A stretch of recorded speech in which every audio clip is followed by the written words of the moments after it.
Mon mari m'a tendu les papiers du divorce 3 heures après l'enterrement de mon frère. Il se tenait dans ma cuisine, portant le même costume noir que celui des funérailles, la cravate desserrée pendant autour du cou, l'eau de pluie s'accrochant encore aux épaules de son manteau, et il m'a regardé avec l'assurance froide d'un homme qui croyait que le monde lui appartenait déjà. Puis, il a prononcé les mots qui ont détruit la dernière illusion qu'il me restait sur mon mariage. « Je vais épouser la femme de ton frère. Signe les papiers, Olympe. » Je l'ai fixé pendant un long moment, puis j'ai souri doucement et j'ai pris le stylo. 30 jours plus tard, Léandre hurlait mon nom à genoux dans un cabinet d'avocats du centre-ville de Lyon, car il avait enfin compris ce que mon frère savait avant de mourir. L'avidité rend les gens aveugles, et les aveugles marchent de plein gré vers les précipices. Le jour où nous avons enterré Gauthier, le ciel au-dessus de Saint-Cyr ressemblait à de l'acier fissuré. Une pluie froide tombait en fines lignes grises sur le cimetière, recouvrant les parapluies, les manteaux noirs et les chaussures, cirés d'un éclat terne qui rendait tout sans vie. Je me tenais à côté de la tombe de mon frère, les mains croisées devant moi, pendant que le prêtre parlait de générosité, de leadership et d'héritage, mais j'ai à peine entendu un mot après qu'ils aient descendu le cercueil dans la terre. Gauthier avait 42 ans, trop jeune pour mourir, trop discipliné pour mourir. Honnêtement, mon frère se réveillait à 5 heures chaque matin, courait 5 kilomètres, même pendant les rudes hivers rhône-alpins, et programmait ses examens médicaux annuels avec la précision d'une horloge.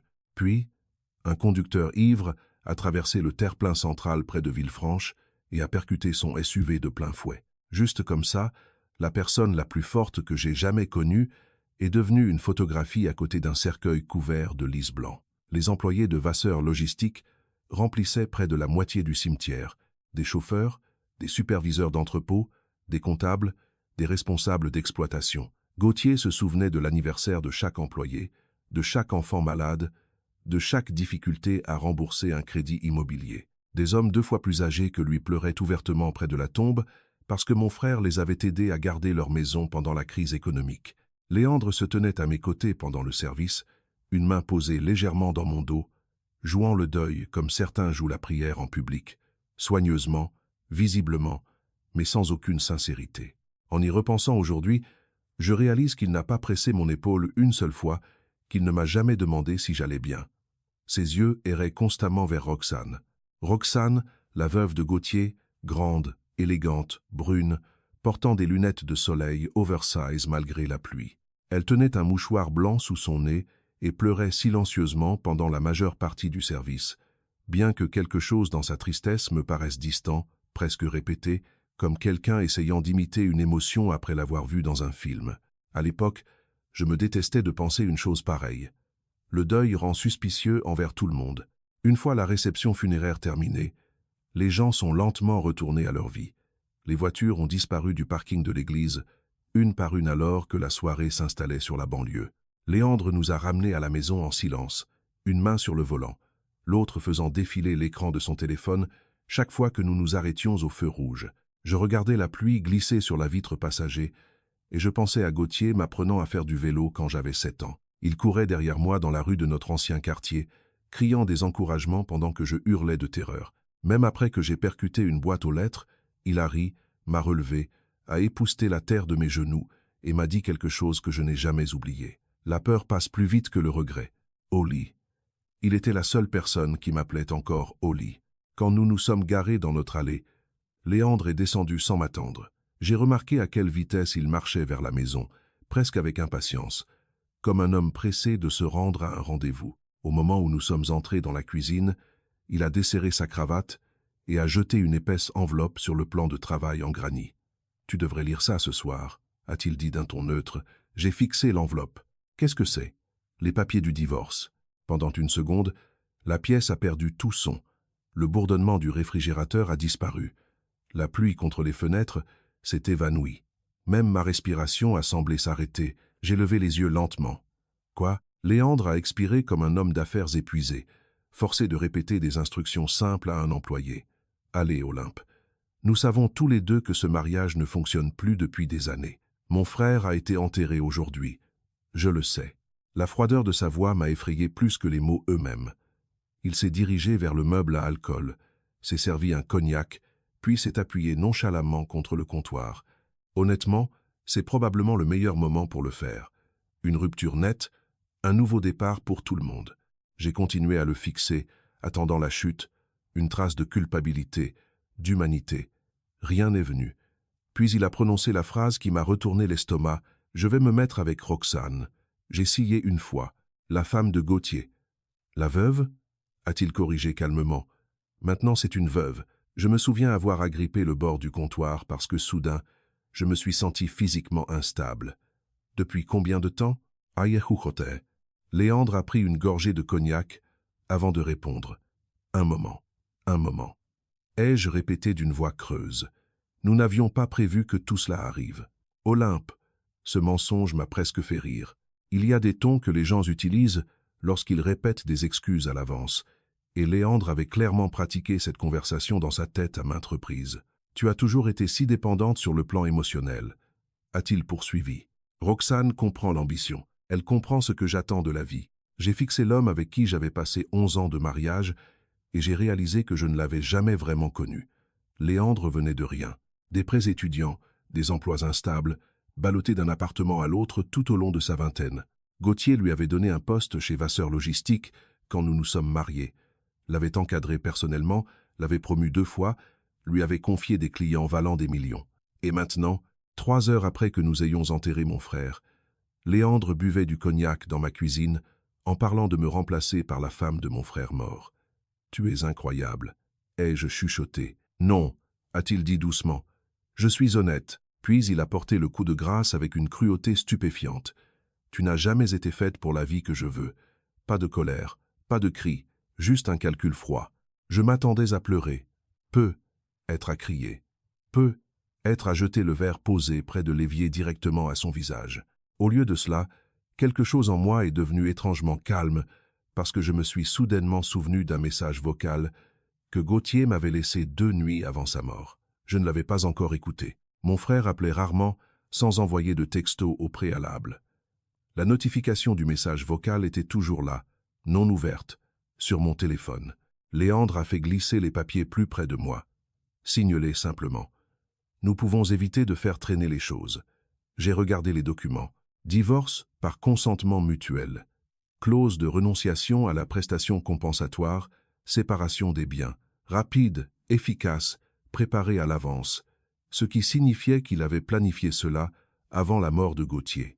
Cette réalisation s'est posée sur moi lentement, comme de l'eau glacée remplissant mes poumons. Léandre m'observait attentivement, s'attendant probablement à une crise d'hystérie. Au lieu de cela, j'ai pris le stylo. Ses sourcils se sont légèrement levés. « Sérieusement » a-t-il demandé. J'ai souri faiblement. « Très bien. » Puis j'ai signé mon nom. Pour la première fois de la soirée, Léandre a eu l'air surpris. « Tu prends ça mieux que je ne l'espérais. » J'ai repoussé les papiers vers lui. « Tu as l'air pressé de partir. » Il a haussé légèrement les épaules. Inutile de faire semblant plus longtemps. Aucune culpabilité. Aucune honte. Il avait l'air carrément soulagé. Léandre a attrapé l'enveloppe, a fini son cognac et est monté à l'étage pour faire une valise, tandis que je restais seul, debout dans la cuisine, écoutant les tiroirs s'ouvrir et se fermer au-dessus de ma tête. 40 minutes plus tard, il est redescendu en portant ses bagages. À la porte d'entrée, il s'est arrêté. « Tu t'en remettras avec le temps », a-t-il dit. Cela ressemblait moins à du réconfort qu'à une façon de se débarrasser de moi. Puis il est parti. J'ai attendu que sa voiture disparaisse au bout de la rue avant de sortir mon téléphone de ma poche. Mes mains tremblaient lorsque j'ai ouvert le message vocal de Gauthier. Il y a eu un long silence avant que mon frère ne parle. Sa voix semblait fatiguée. « Oli, si tu écoutes ceci, c'est que quelque chose s'est probablement passé avant que je n'ai eu la chance de t'expliquer les choses moi-même. » J'ai arrêté de respirer. Puis Gauthier a dit doucement « Ne fais confiance à personne » avant que Maître Delacroix ne lise le testament. Pendant 3 jours après le départ de Léandre, j'ai à peine dormi. Pas parce qu'il me manquait. C'est la partie qui m'a le plus surprise. J'arrêtais pas d'attendre que le chagrin me frappe de plein fouet, que la dévastation de perdre mon mari finisse par m'écraser sous son poids. Mais au lieu de cela, j'ai ressenti quelque chose de plus froid, de plus lourd, de plus compliqué. C'était le sentiment que ressentent les gens lorsqu'ils survivent à un accident de voiture et qu'ils repassent soudainement en boucle chaque panneau d'avertissement ignoré sur les 15 derniers kilomètres de route. Parce qu'une fois le choc dissipé, la mémoire est devenue impitoyable. Les soirées tardives de Léandre au bureau, sa soudaine obsession pour les costumes de créateurs, la montre hors de prix dont il prétendait qu'elle provenait d'un programme de récompense des ventes. La façon dont Roxane riait trop fort à ses blagues lors des dîners d'entreprise. Tout cela s'est réorganisé en quelque chose de laide et d'évident. J'ai passé la plupart de ces premiers jours seul dans la maison, marchant de pièce en silence, tandis que la pluie printanière battait les fenêtres. Les amis appelaient constamment, offrant des condoléances pour Gauthier, de l'inquiétude concernant le divorce, des plats préparés que je n'ai jamais touchés, mais j'ai ignoré presque tout le monde à l'exception de ma mère. Même là, je ne lui ai pas dit la vérité. À 70 ans, après avoir perdu son fils, elle ne méritait pas une autre blessure. Pendant ce temps, Léandre et Roxane ne cachaient plus rien, pas même un peu. Une photo est apparue sur les réseaux sociaux 4 jours après les funérailles. Roxane était assise à côté de Léandre dans un grand restaurant étoilé de Lyon, tenant un verre de vin pendant qu'il souriait à l'appareil photo, un bras autour de sa taille. Quelqu'un avait identifié le lieu. Quelqu'un d'autre avait commenté « Magnifique couple. Magnifique. J'ai fixé ce mot pendant longtemps. Gauthier était mort depuis moins d'une semaine. Dès le week-end suivant, il postait des photos de Megève, des promenades en bateau, des cocktails hors de prix, souriant sous des couvertures près de Brasereau d'extérieur. Léandre portait le manteau en cachemire bleu marine de Gauthier sur l'une des photos, le manteau que mon frère avait acheté à Milan lors d'un voyage d'affaires 3 ans plus tôt. Cela m'a presque brisé, pas parce que Léandre avait l'air heureux, mais parce que Gauthier lui avait fait une confiance absolue. Il y a quelque chose de singulièrement horrifiant dans la trahison après la mort. Les morts ne peuvent pas se défendre, ne peuvent pas corriger leurs erreurs, ne peuvent pas retirer leur amour aux personnes qui ne le méritent plus. Les morts restent loyaux pour toujours, pas les vivants.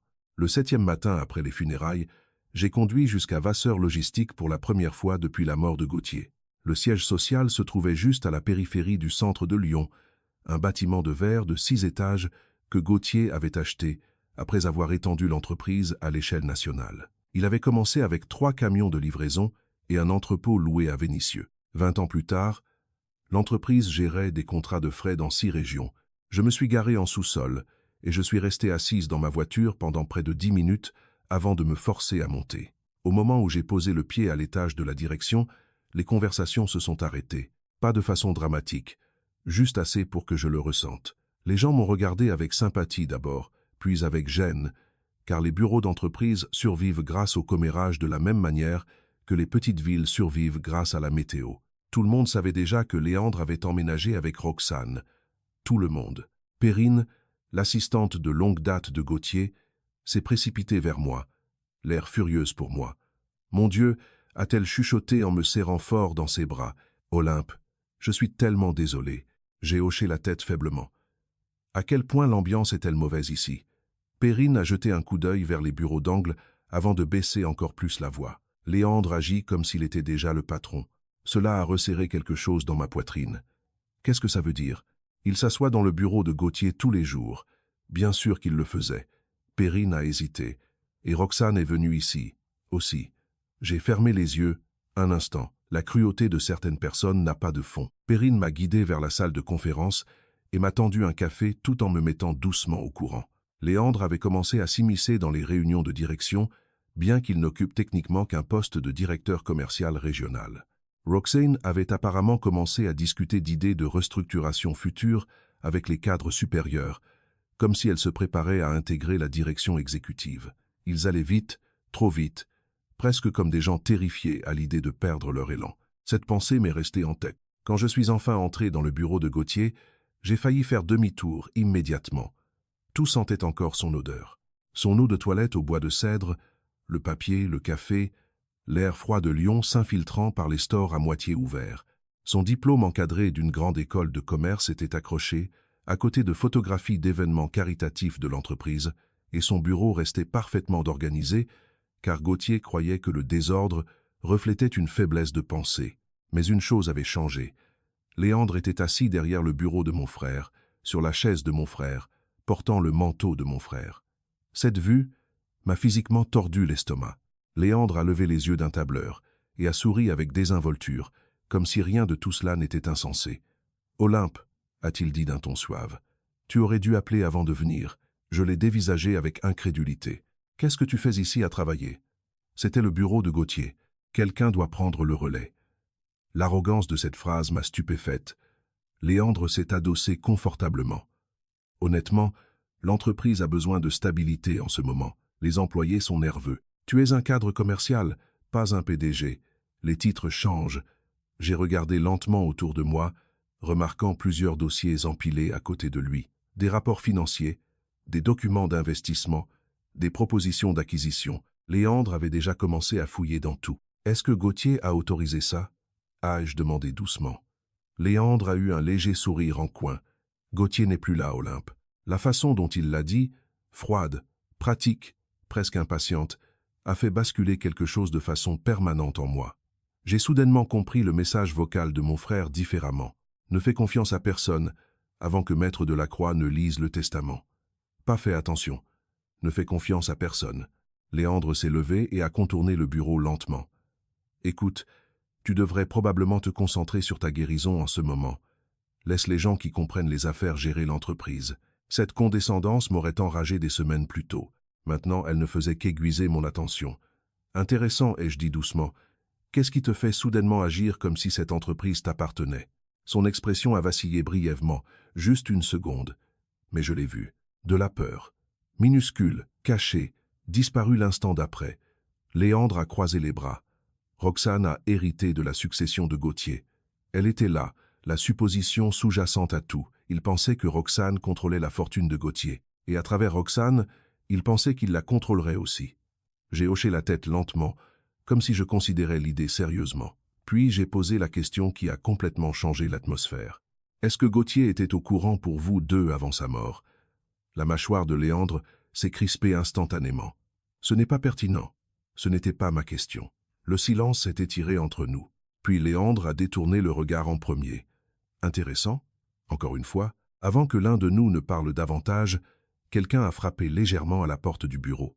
Maître Henri Delacroix est entré, grand, les cheveux argentés, impeccablement vêtu, l'avocat de Gauthier. Depuis près de 15 ans, Henri avait l'attitude calme d'un homme qui avait passé sa vie autour de gens riches, se comportant mal. Ses yeux sont passés de moi à Léandre très attentivement. « Monsieur », a-t-il dit poliment, « j'aurais besoin d'un mot en privé avec Olympe. » Léandre avait l'air agacé mais s'est forcé à sourire. « Bien sûr. » Alors qu'il passait devant Henri, j'ai remarqué quelque chose de subtil. Henri ne lui a pas serré la main, la porte s'est fermée derrière Léandre. Henri a attendu plusieurs secondes avant de parler. « Vous avez écouté le message vocal ?»« Oui. » Il a hoché la tête une fois. « Bien. » Mon pouls s'est accéléré. Que se passe-t-il? Henri a sorti une épaisse enveloppe de sa mallette en cuir et l'a posée délicatement sur le bureau de Gauthier. « Votre frère a apporté plusieurs modifications peu avant sa mort, » a-t-il dit avec précaution. Et il m'a donné des instructions très précises pour ne pas en discuter avant que 30 jours ne se soient écoulés. Pourquoi 30 jours? Henri m'a observé pendant un long moment. Parce que, a-t-il dit doucement, votre frère croyait que les gens révèlent leur véritable caractère quand ils pensent avoir déjà gagné. Les 30 jours sont passés lentement pour moi et de façon imprudente pour Léandre. Cette différence importait. La douleur a tendance à rendre les personnes prudentes plus silencieuses, plus observatrices, plus patientes. L'avidité fait le contraire. L'avidité rend les gens bruyants, négligents, trop confiants. À la 4e semaine après les funérailles de Gauthier, Léandre se promenait pratiquement dans Lyon comme un homme déjà couronné roi. Et Roxane encourageait chaque seconde de cette mascarade. Ils organisaient des dîners dans la maison de Gauthier. Je refusais toujours de la considérer comme la leur, et remplissais la salle à manger de personnes qui avaient à peine assisté aux funérailles de mon frère. De jeunes investisseurs, des mondains superficiels, des courtiers immobiliers, des hommes prétentieux qui utilisaient des mots comme effet de levier et disruption, tout en buvant du whisky à 1200 € la bouteille près de la cheminée, là où Gauthier s'asseyait autrefois pour lire des biographies les nuits d'hiver. Perrine me tenait informé, que je le demande ou non. Il redécore le bureau, m'a-t-elle dit un après-midi autour d'un café. Léandre a enlevé les photos de famille de Gauthier. Je les regardais de l'autre côté de la table du café. Quoi? Il a dit que l'entreprise avait besoin d'une identité tournée vers l'avenir. Pendant un instant, j'ai honnêtement pensé que je pourrais jeter mon café directement dans la rue, mais une autre émotion s'est installée à la place. Le calme, parce que Maître Delacroix avait enfin commencé à retourner mes appels et chaque conversation avec lui approfondissait le même soupçon silencieux qui grandissait en moi. Gauthier avait su, être pas tout, mais assez. Henri ne l'a jamais dit explicitement au téléphone. Les avocats comme Henri Delacroix survivaient parce qu'ils comprenaient la précision. Pourtant, chaque phrase soigneusement choisie pointait vers la même vérité. Gauthier avait passé les derniers mois de sa vie à se préparer à quelque chose, ou à me préparer moi. Le matin de la lecture du testament, Lyon s'est réveillé sous des nuages bas et gris, balayés par un vent printanier vif, venu du Rhône. Je suis resté dans ma chambre pendant près de 20 minutes à essayer de décider quoi porter, ce qui semblait ridicule vu que ma vie entière s'était effondrée en un seul mois. Pourtant, les apparences comptaient ce jour-là, pas parce que je voulais me venger, mais parce que j'avais soudain compris que Gauthier attendait de la force de ma part. Alors, j'ai choisi la simplicité. Un pantalon noir, un chemisier crème, un minimum de bijoux, pas de mise en scène, pas de chagrin visible, juste de la prestance. Quand je suis arrivé au cabinet Delacroix et associé en centre-ville, des journalistes étaient déjà rassemblés devant l'entrée de l'immeuble. Apparemment, des rumeurs sur la succession de Gauthier s'étaient répandues dans les cercles d'affaires locaux. Vasseur Logistique valait bien plus que ce que la plupart des gens réalisaient, et les hommes riches décédés attiraient la curiosité comme le sang attire les requins. Dans l'ascenseur, j'ai croisé mon reflet dans le mur en miroir et je me suis à peine reconnu. 30 jours plus tôt, je serais entré dans ce bureau terrifié. Maintenant, je me sentais étrangement solide. Au moment où j'ai atteint l'étage de la salle de conférence, Léandre et Roxane étaient déjà arrivés. Bien sûr, Léandre se tenait près des fenêtres, portant un costume anthracite que Gauthier l'avait un jour aidé à acheter pour une levée de fonds d'entreprise. Roxane était assise à côté de la table de conférence dans une robe noire ajustée, les jambes croisées élégamment, des boucles d'oreilles en diamant accrochant la lumière du plafond. Il ressemblait à un couple posant pour une publicité dans un magazine de luxe. Puis Léandre m'a remarqué. Le sourire sur son visage portait un triomphe ouvert. « Eh bien, a-t-il dit avec désinvolture, « Tu es vraiment venu ?» J'ai ignoré le commentaire, et j'ai pris place de l'autre côté de la pièce. Roxane m'a étudié par-dessus ses mains croisées. « Comment tiens-tu le coup, Olympe ?» La fausse inquiétude dans sa voix était presque impressionnante. Je l'ai regardé directement. « Mieux que prévu. » Léandre a ri doucement. « C'est bien. La guérison, c'est important. La guérison. » L'homme qui couchait avec la veuve de mon frère mort me donnait des conseils émotionnels. J'aurais pu rire si la situation n'avait pas été si grotesque. Henri Delacroix est entré précisément à 9 heures, en portant plusieurs dossiers. Son expression est restée indéchiffrable comme toujours, bien que j'ai remarqué qu'il m'a salué en premier. Olympe, puis un bref signe de tête vers Léandre et Roxane. « Monsieur, madame. » Roxane s'est redressée immédiatement. Cela prendra-t-il beaucoup de temps ? Henri s'est assis en bout de table de conférence. Cela dépend entièrement de la façon dont tout le monde se comporte. Quelque chose dans son ton a fait légèrement pâlir le sourire de Léandre. Bien. Henri a ouvert un dossier, ajustant lentement ses lunettes avant de parler. Gauthier Vasseur a modifié ses documents de succession 12 jours avant sa mort. Ces modifications ont été paraphées, notariées et légalement vérifiées selon le droit français. Léandre s'est adossé confortablement. C'est logique. Gauthier a toujours été organisé. Henri l'a ignoré. La succession comprend Vasseur Logistique, de multiples comptes d'investissement, des biens immobiliers en région lyonnaise et dans les Alpes, des actifs d'assurance-vie et plusieurs fondations caritatives. La posture de Roxane s'est raidie presque imperceptiblement. Puis, Henri a prononcé la phrase qui a tout changé. Selon les termes révisés du testament de Gauthier Vasseur, l'unique bénéficiaire de contrôle de la succession est Olympe Vasseur. Le silence. Un silence complet. Léandre a cligné des yeux une fois. Roxane a froncé légèrement les sourcils, comme si elle avait mal entendu. J'ai simplement fixé Henri. L'entreprise, a-t-il poursuivi calmement, y compris toute l'autorité exécutive et les parts majoritaires de propriété, est transférée immédiatement à Madame Olympe Vasseur. Léandre a ri soudainement, un petit rire incrédule. « D'accord » a-t-il dit. « Très drôle. » Henri l'a regardé platement. « Monsieur, rien dans le droit des successions n'est drôle. » Le visage de Roxane s'est vidé de ses couleurs en premier. « C'est impossible » a-t-elle chuchoté. Henri a fait glisser des documents sur la table. « Vous pouvez examiner vous-même les dépôts modifiés. » Léandre a arraché les papiers agressivement, parcourant les pages de plus en plus vite, tandis que la confusion se tordait en panique sur son visage. Non, a-t-il marmonné. Non, ça n'a aucun sens. Ça a parfaitement du sens, a répondu Henri. Léandre a claqué les documents sur la table. Roxane était sa femme. Oui, a dit Henri calmement, et Gauthier a généreusement pourvu à son soutien personnel à travers un montage séparé. Cependant, le contrôle opérationnel de tous les actifs principaux appartient exclusivement à Olympe Vasseur. Roxane s'est tournée vers Léandre lentement. J'ai observé le moment exact où la peur s'est emparée de leurs deux visages. Une vraie peur, pas de l'embarras, pas de la déception, de la peur, car soudain leur avenir semblait très différent du fantasme qu'ils avaient construit ensemble. Léandre s'est levé brusquement. Gauthier ne ferait jamais ça. Henri a croisé les mains. En fait, il l'a fait. Puis Henri a ouvert un autre dossier. Il y a aussi une déclaration enregistrée. Mon pouls s'est accéléré instantanément. L'expression de Léandre s'est assombrie. Déclaration enregistrée. Henri a appuyé sur un bouton d'une petite télécommande. L'écran de télévision à l'autre bout de la salle de conférence s'est allumé, et soudain mon frère est apparu. Gauthier était assis derrière son bureau, portant un pull bleu marine. L'air épuisé mais concentré. L'horodatage de la vidéo montrait qu'elle avait été enregistrée 4 jours avant sa mort. Pendant une terrible seconde, le chagrin m'a coupé le souffle, parce qu'il était là, vivant, respirant, regardant directement la caméra. « Si vous regardez ceci, » a dit calmement Gauthier, « c'est que Henri avait raison, et que les choses sont devenues laides après ma mort. » Léandre s'est rassis lentement. Gauthier a poursuivi. « J'ai passé des années à croire que la loyauté pouvait s'acheter par la générosité. J'avais tort. » La pièce semblait glacée. Puis Gauthier a regardé directement dans l'objectif avec une clarté dévastatrice. « Léandre, je sais que tu as volé l'entreprise. » Léandre a pâli instantanément. « Et je sais pour Roxane. » Roxane a couvert sa bouche. J'ai fermé les yeux un instant. Gauthier savait tout.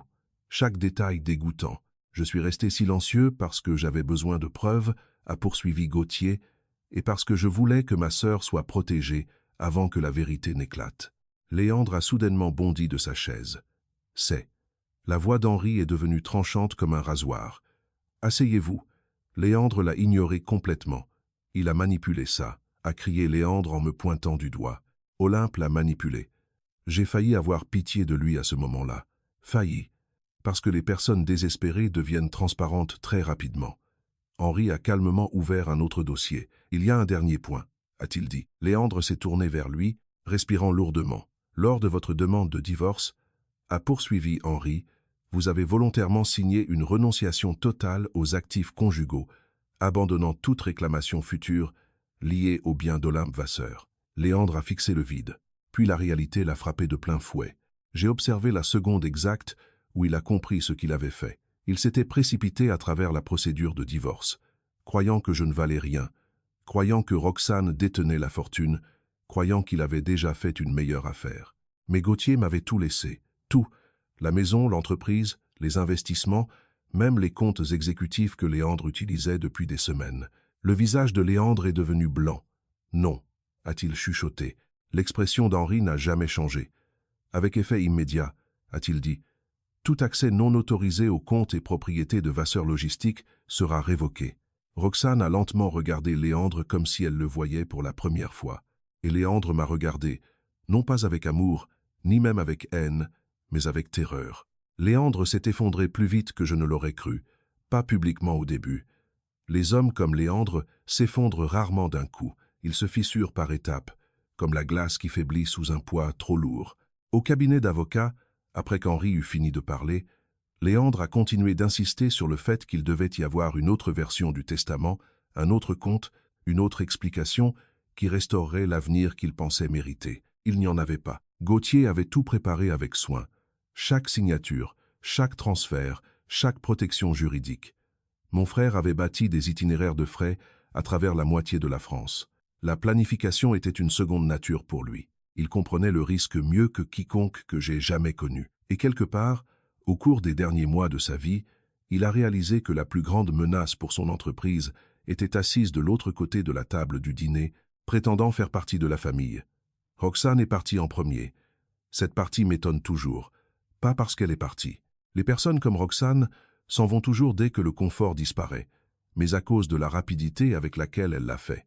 Un instant, elle était assise à côté de Léandre, dans un silence stupéfait, fixant les documents de succession avec des mains tremblantes. L'instant d'après, elle s'est levée discrètement, a pris son sac à main de créateur et l'a regardé directement avec quelque chose qui ressemblait à du dégoût. « Tu m'avais dit que l'entreprise était pratiquement à toi », a-t-elle dit froidement. Léandre l'a regardée avec désespoir. « Roxane, attends. »« Non », a-t-elle tranché sèchement. « Tu as dit que Gauthier te faisait confiance. Je peux expliquer ça. » Mais elle reculait déjà loin de lui. Pour la première fois depuis les funérailles de Gauthier, j'ai vu Roxane, sans mise en scène, sans glamour, sans élégance calculée. Sous les vêtements chers et l'apparence soignée, se tenait une femme profondément pragmatique, réalisant qu'elle s'était investie sur le mauvais homme. Puis elle m'a regardé, sans s'excuser, sans gentillesse, calculant simplement si me parler avait encore de la valeur. Apparemment, ce n'était pas le cas. Elle est sortie sans un mot de plus. Léandre l'a regardé partir comme un homme, regardant le dernier canot de sauvetage, quitter un navire en train de couler. Et d'une manière ou d'une autre, même alors, il ne comprenait toujours pas vraiment pourquoi sa vie s'effondrait. C'était la partie effrayante. Les gens consumés par l'avidité croient rarement qu'ils sont avides. Ils se voient comme ambitieux, méritants, plus intelligents que tout le monde. Léandre croyait sincèrement qu'il avait mérité le succès de Gauthier, simplement parce qu'il se tenait assez près pour le toucher. Mais la proximité n'est pas la propriété. Henri a mis fin à la réunion peu de temps après. Des agents de sécurité de Vasseur Logistique sont arrivés discrètement pour récupérer les identifiants d'accès au bâtiment de Léandre, l'ordinateur de l'entreprise, la carte d'accès au parking et les autorisations de comptes exécutifs. L'humiliation s'est déroulée avec un professionnalisme brutal. Pas de cris, pas de scène, juste une procédure. Léandre m'a regardé à plusieurs reprises pendant le processus, cherchant de la douceur, cherchant la femme qui avait l'habitude de le protéger chaque fois que la vie devenait difficile. Mais cette femme avait disparu quelque part entre le cimetière et le cabinet d'avocat. À l'extérieur du bâtiment, un vent froid soufflait dans le centre de Lyon, tandis que les journalistes criaient des questions derrière les barricades. Je les ai ignorés et me suis dirigé vers le parking couvert. Mais des pas se sont précipités derrière moi avant que j'atteigne l'ascenseur. Olympe. Léandre a saisi mon bras avec force. Je me suis retourné lentement. De près, il avait déjà l'air en piteux état. La sueur recouvrait son front malgré le froid, et la panique avait remplacé la confiance qu'il portait depuis un mois comme un parfum cher. « Tu savais » a-t-il dit d'une voix haletante. « Non » ai-je répondu honnêtement. « Je me doutais. Sa prise s'est légèrement resserrée. »« Olympe, écoute-moi. » Je me suis dégagé immédiatement. « Ne me touche plus jamais. » Pendant plusieurs secondes, aucun de nous n'a parlé. Puis Léandre a baissé la voix. « On peut arranger ça. » J'ai failli rire. « Arranger ça ?» Comme si la trahison, la cupidité, l'humiliation et l'adultère n'étaient que des erreurs comptables qui pouvaient simplement être corrigées avec de la paperasse. Tu as emménagé dans la maison de mon frère 4 jours après ses funérailles. Léandre a dégluti difficilement. J'ai fait des erreurs. Tu as couché avec sa femme de son vivant. Ses yeux ont fuyé brièvement. Tu m'as dit que je n'étais pas faite pour la vie que tu voulais. Olympe, s'il te plaît. Non. L'ai-je interrompu doucement. Maintenant, tu comprends enfin qu'il n'était pas fait pour ça. C'est rentré. Je l'ai vu, car la plus grande peur de Léandre n'a jamais été la pauvreté. C'était l'insignifiance. Les portes de l'ascenseur se sont ouvertes derrière moi et je suis monté à l'intérieur sans ajouter un mot. Les portes se sont refermées sur son visage. 3 jours plus tard, Vasseur Logistique a officiellement mis fin à l'emploi de Léandre à la suite d'un audit financier interne. Gauthier avait eu raison. De l'argent avait disparu de plusieurs comptes clients au cours de l'année précédente. Pas assez pour déclencher des alarmes immédiates, mais assez pour établir une fraude une fois que les enquêteurs ont suivi la trace écrite avec soin. Léandre n'avait pas volé des millions, juste assez pour se sentir puissant, juste assez pour croire que personne ne le remarquerait.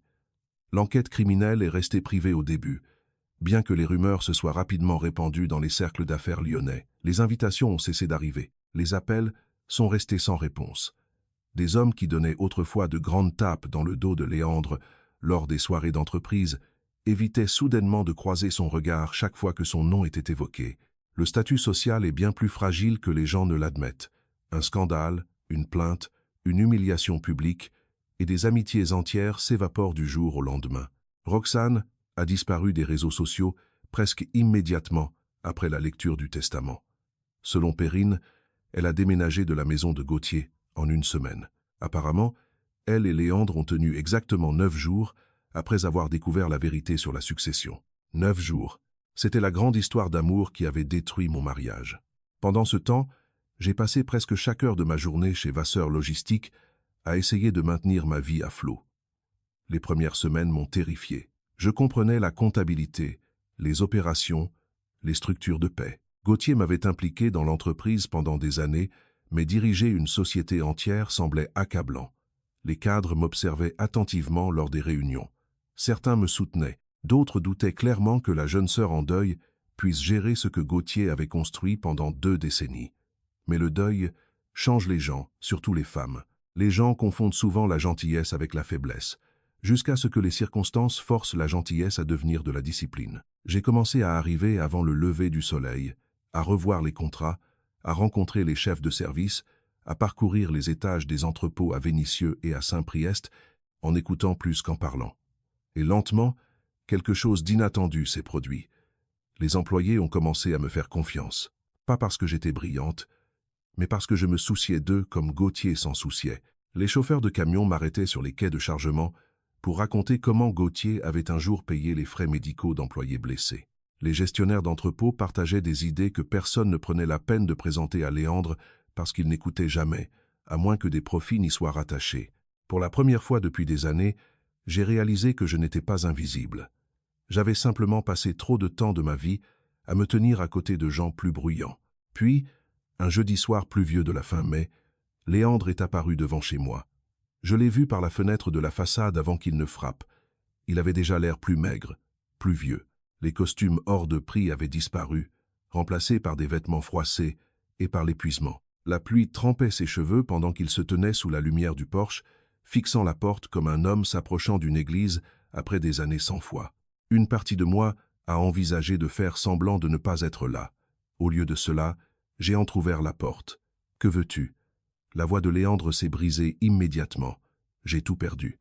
Je l'ai observé silencieusement, non pas parce que j'appréciais sa souffrance, mais parce que je me souvenais de la version de lui que j'avais autrefois aimée.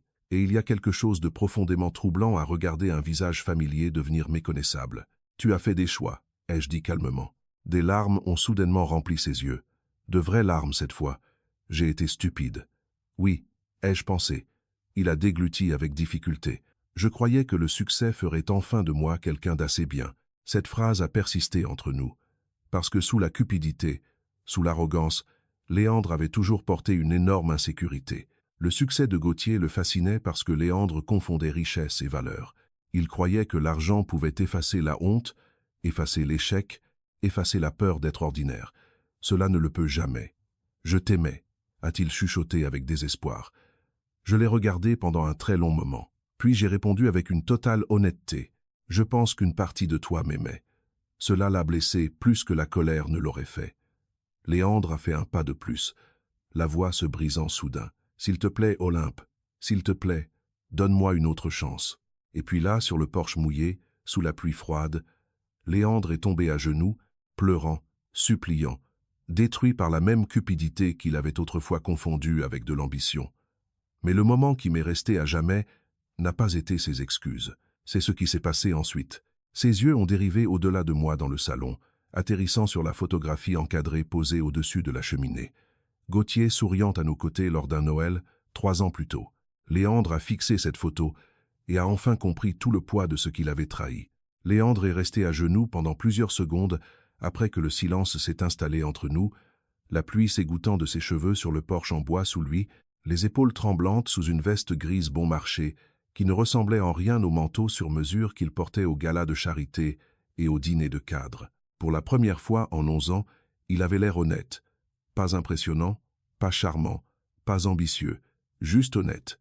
Les personnes brisées le sont généralement. Je suis resté là, tenant la porte à moitié ouverte, tandis que le vent froid poussait l'air humide dans la maison, et que, quelque part au loin, le tonnerre grondait doucement sur la banlieue. Léandre s'est essuyé le visage avec des mains tremblantes, essayant de retrouver assez de dignité pour continuer à parler. Mais les mots semblaient désormais bloqués à l'intérieur de lui. Tant mieux, certaines vérités devraient faire mal en sortant. « Olympe » a-t-il de nouveau chuchoté, la voix éraillée. Je sais que je ne mérite pas ton pardon. Non, ai-je dit doucement. Tu ne le mérites pas. Il a baissé la tête immédiatement. Cette réponse a frappé plus fort que n'importe quel cri. Pendant un instant, j'ai presque eu pitié de lui à nouveau, et cela m'a effrayé plus que la colère. La compassion peut être dangereuse lorsqu'elle est dirigée vers des personnes qui confondent la miséricorde avec la faiblesse. Je comprenais cela maintenant d'une manière que je n'avais jamais saisie auparavant. Léandre a levé lentement les yeux. Je ferai n'importe quoi pour arranger ça. Je l'ai étudié attentivement. Tu ne peux pas. Un autre silence douloureux a suivi. Puis j'ai ouvert la porte un peu plus grand et je lui ai tendu un parapluie appuyé près de l'entrée. « Rentre chez toi, Léandre. » Son visage s'est complètement décomposé à ces mots, car je pense qu'il a enfin compris quelque chose de dévastateur à cet instant. Il n'en avait plus. Pas vraiment. La maison de Gauthier appartenait maintenant au fond de l'entreprise. Roxane avait disparu de sa vie.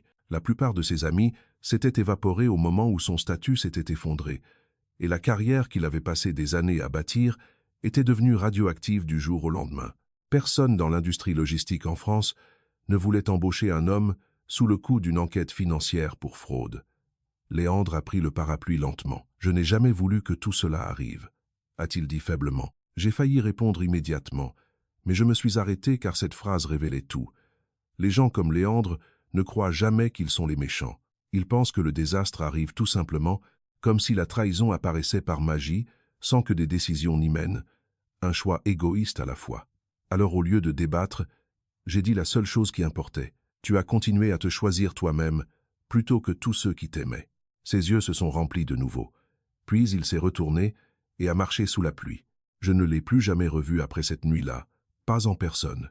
Des mois plus tard, Perrine m'a dit que Léandre avait déménagé à Longwy et avait pris un poste de commercial de bas niveau chez un petit fournisseur de camions sous un autre nom. L'enquête pénale s'est terminée par un accord à l'amiable plutôt que par une peine de prison, car Henri a discrètement négocié les conditions de remboursement par l'intermédiaire de l'avocat de Léandre. Gauthier aurait préféré cela. Mon frère croyait que les conséquences devaient donner des leçons aux gens, pas simplement les détruire. Et curieusement, je pense que tout perdre a finalement forcé Léandre à devenir le genre d'homme que les épreuves ne pouvaient plus cacher. Quant à Roxane, elle a vendu la plupart des bijoux que Gauthier lui avait achetés et a déménagé à Cannes. De temps en temps, des connaissances communes mentionnaient l'avoir vue avec des hommes plus âgés et riches, dans des country clubs ou des événements caritatifs, cherchant toujours une autre vie dans laquelle s'immiscer. Certaines personnes passent toute leur existence à confondre le confort avec l'amour. C'était une punition suffisante.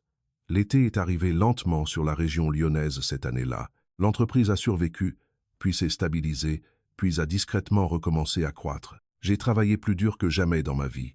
Certains matins, j'arrivais avant que les lumières de l'entrepôt ne s'allument.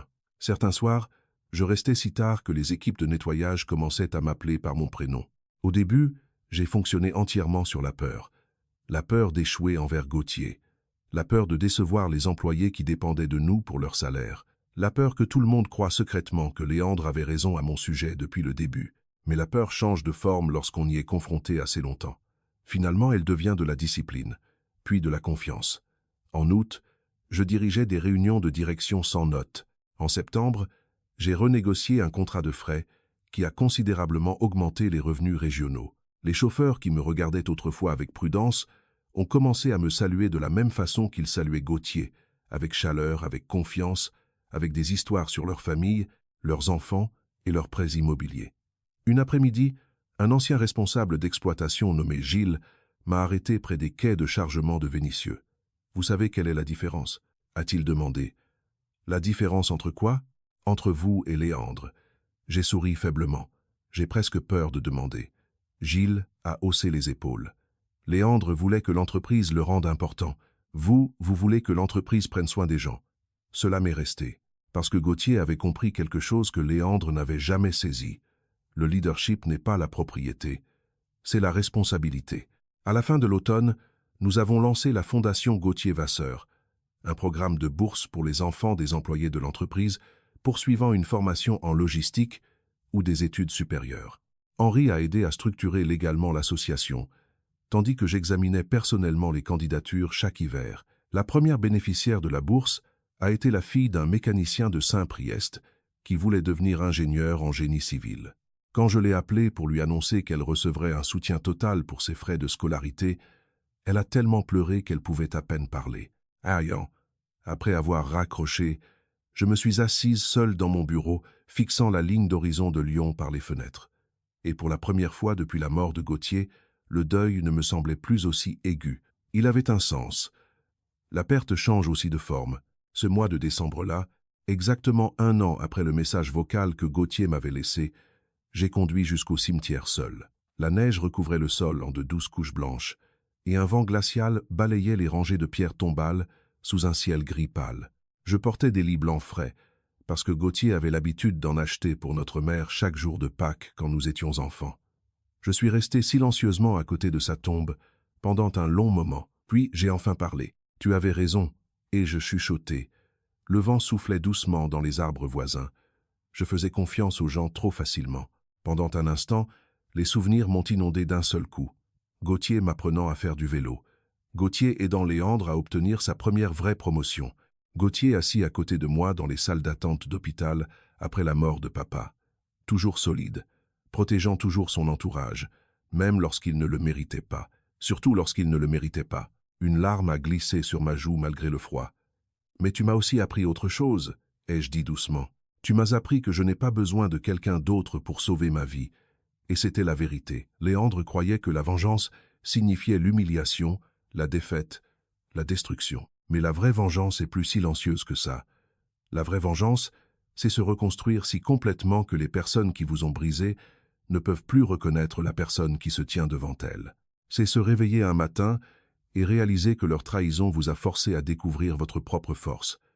C'est survivre honnêtement, tandis qu'ils s'effondrent sous le poids de leur propre choix. J'ai posé délicatement les fleurs contre la pierre tombale de Gauthier, puis j'ai souri. Pas parce que tout faisait moins mal, mais parce que tout avait enfin un sens. Alors que je retournais vers ma voiture, la lumière du soleil a lentement percé les lourds nuages d'hiver au-dessus du cimetière, répandant un or pâle sur le sol enneigé. Et pour la première fois depuis très longtemps, l'avenir ne m'effrayait plus. Il me semblait mérité. Si cette histoire vous a ému, prenez un moment pour réfléchir aux personnes en qui vous avez confiance, aux personnes qui restent vraiment à vos côtés lorsque la vie devient difficile, et à la force tranquille qui n'apparaît parfois qu'après une trahison. Et si vous avez apprécié ce voyage, n'oubliez pas d'aimer, de partager et de vous abonner, car quelque part dans le monde, quelqu'un d'autre pourrait avoir besoin qu'on lui rappelle que perdre les mauvaises personnes peut parfois vous sauver la vie.